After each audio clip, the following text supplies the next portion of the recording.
संसाराव गोजोन सुदेम बारा बारलांथों आफा अबं गसाइ संसाराव गोजोन सुदेम बारा बारलांथों आफा अबं गसाइ निदाननि समाव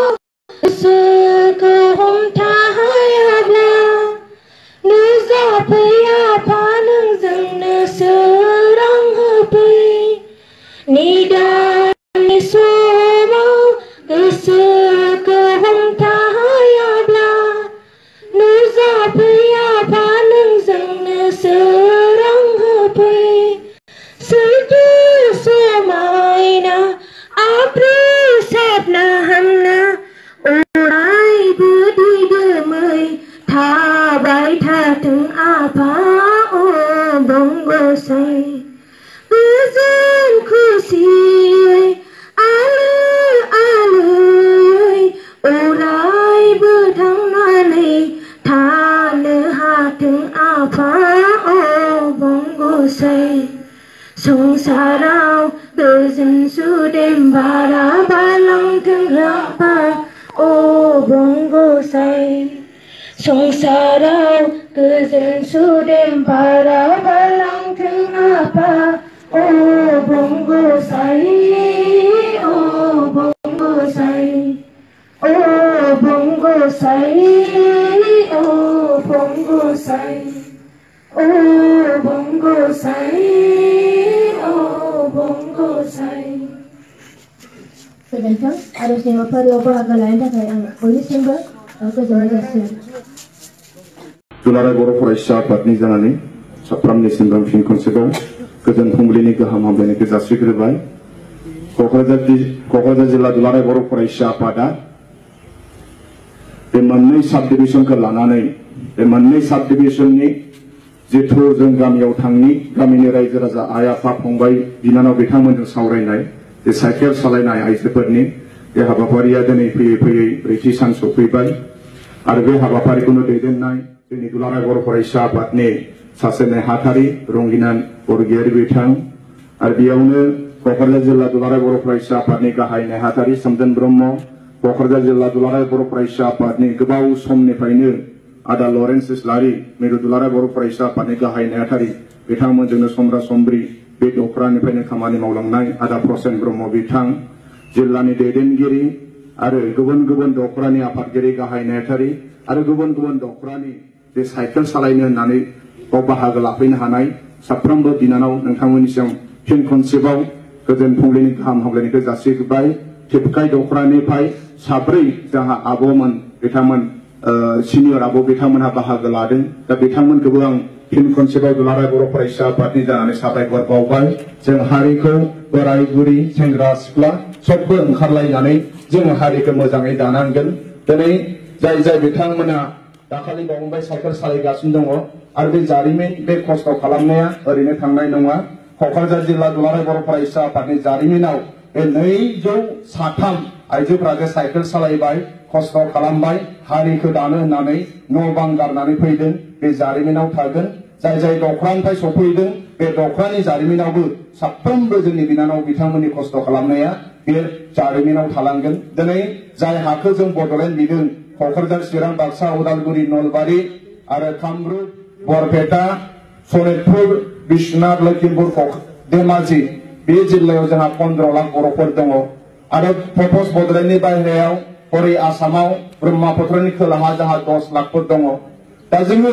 आसामाव गासै 25 लाख आसामनि बाहेरायाव जोंहा 5 लाख दङ दा गासै 30 लाख बर'फोरखौ मोजां खालामनांगौ दायित्वआ दा जोंनो नोंसोरनो दा ओंखायनो जों साफा साफा दैदेनगिरि दहाय रंगिना बिनानाव बिथाङा बुंदों गोबां खस्थ' मोनबोबाय जोंनि बिनानाव बिथांमोना साइकेल सालायनायाव सोरबा गोलैदों सोरबा अखा सिजाबाय होननानै दा जों बर'फोरानो हाजो बर'फोरानो मोजां जायगायाव जों रायजो जाखानाय नङा दा ओंखायनो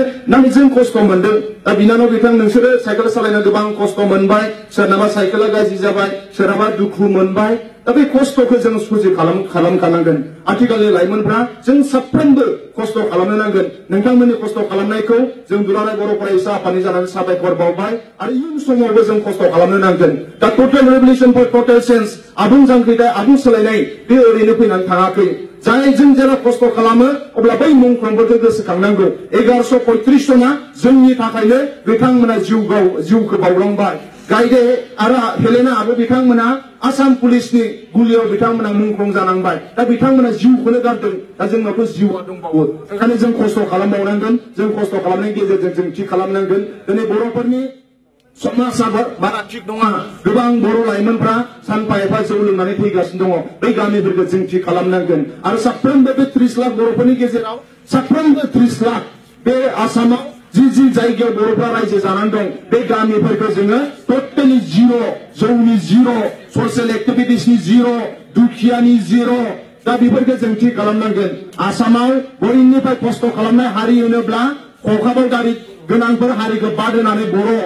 आरो साहा बागानाव मा होनो खामानि मावग्राफोर बे आदिबासि दा आदिबासिजों आसामाव बर'जों बयनिफ्राय बांसिन आबाद मावग्रा हारि होनोब्ला बर'फोर नाथाय जाय मानसिया आसामनि दुब्लियाव बयनिफ्राय बांसिन सान्दुं गोसायाव खामानि मावो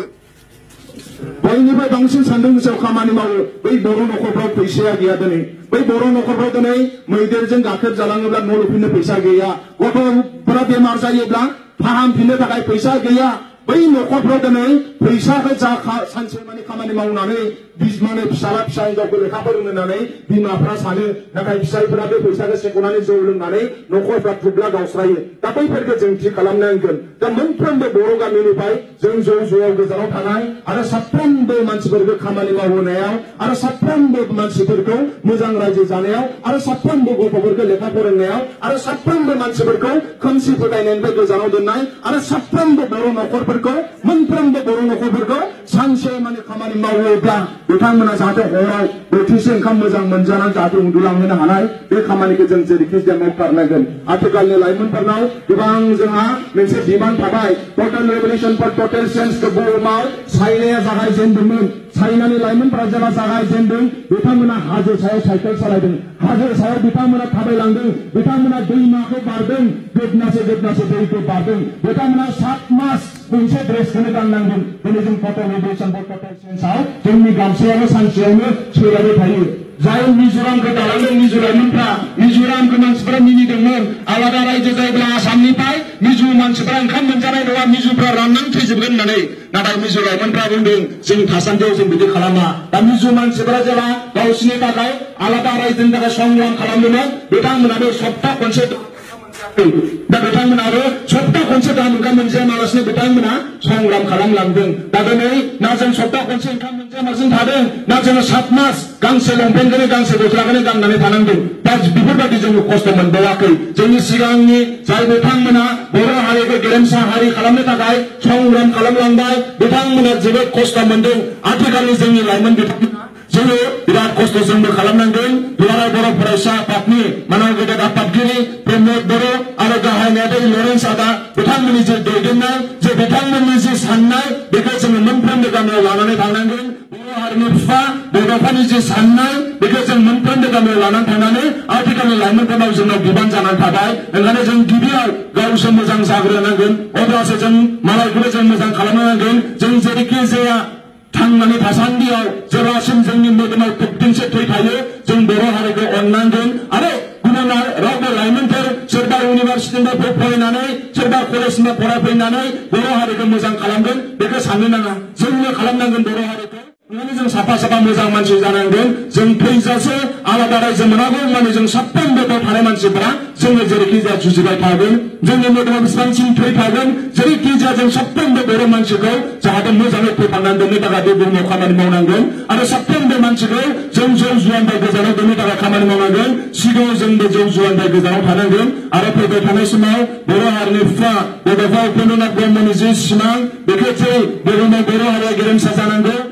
आथिखालाव लाइमोना जों मावफुंनांगोन दुलाराय बर' फरायसा आफादा जे लामाजों थांबाय थादों बे मोजां लामाजों थांदों फिन खनसेबाव 203 जे बिनानाव आरो आबै बिथांमोना साइकेल सालायनाय हाबाफारियाव बाहागो लाबाय जोबजासिम जाहाथे जों बाहागो लागोन सोरबा सोरबा न'खराव जुदि बिमा बिफा लोमजादों अब्लाथ' जों खिन्थानानै थांनांगोन सोरहाबा जुदि परिखा दङब्ला खिन्थालायनानै थांनांगोन नाथाय जाय जायनाव जेबो माबा गैया जों जाहाथे जोबजासे बाहागो लायो आरो जोंनि गेजेरजोंनो सारा मुलुगनि बर'फ्रा जाहाथे सोलायनाय फैगोन सारा मुलुगनि बर'फ्रा मानसि हिसाबै बोरै थांनानै थानांगौ बेखौ जों खिन्थानो हानांगोन दिनै आसाम सरकारा जाय सरकारा जोंनि गथ'फोरनो फरायनो थाखाय बिजाब होआखै गोबां जोंनि बर' मिडियाम स्कुलफोरखौ सरकारि लायाखै दिनै आसामनि लिटारेसि रेटआ 70 सहैबाय बर'फोरना दिनै 40% बे हारसाफ्रा डिसक्रिमिनेट खालामदों हारसाफ्रा जेरैखि जाया जोंखौ गादबनो नागिरदों दा बैफोरबादियाव आथिखालनि लाइमोनफ्रा जोङो मा साननानै बोरै खामानि मावनांगोन जों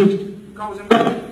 थिग जालायलायनांगोन जों गावजों गाव बुजिलायग्रोलायनांगोन दा नोंसोर क'क्राझाराव 20 आनसलिकनिफ्राय फैदों सोरबा बेलेग आनसलिक गुबुन आनसलिकनिफ्राय नाथाय जोङो मोनसे फेमिलि जोङो सेम फेमिलि जाहाथे बै आनसलिक गाव आनसलिकजों जाहाथे लोगो जाया जे क'क्राझार जिल्लानि सिङाव 20 आनसलिक दं बे आनसलिकनि गेजेराव जों साफ्रोमबो सासे बर' बिमानिनो फिसा बेखौ साननांगोन जों साफ्रोमबो न'खरसेनि फिसा गुबुननि जेंनाखौ गावनि जेंना बादि नायनांगोन गावजों गाव जाहाथे सहाय खालामलायो गावजों गाव जाहाथे बुंलायलायनानै रायलायलायो आरो साफ्रोमबो जोंनि साइकेल सालायनाय बिनानाव आबै नोंथांमोना जाहाथे साइकेल सालायलांनायनि गेजेरजों जाहाथे सानो आं हारिनि थाखाय मा खामानि मावगोन आं हारिनि बे जेंनाखौ फोजोबनो थाखाय खामानि मावगोन जाहाथे बे जेंना जोबोब्ला बर' हारिया जाहाथे मोजां जागोन बेखौ जाहाथे जों सानलायलायो फिन खनसेबाव गासैनिसिमबो साबायखर बावबाय फैबाय थानाय समाव जों ज' ओंखारलायनानै बर' हारिखौ बड'फा उपेन्द्रनाथ ब्रह्मनि जे सिमां बर' हारिया बुहुमाव गेरेमसा हारि जानांगौ बेखौ जेरैखि जाया फैबाय थानाय समाव जों दाफुंनो थाखाय साफ्रोमबो जों लाइमोनफोरा जुजिगोन बेखौनो मिजिंथिनानै जे दिनैनि गोथार जे आर'ज आरो जे एसेम्ब्लिनि समाव आंखौ जे बुंनो खाबु होबाय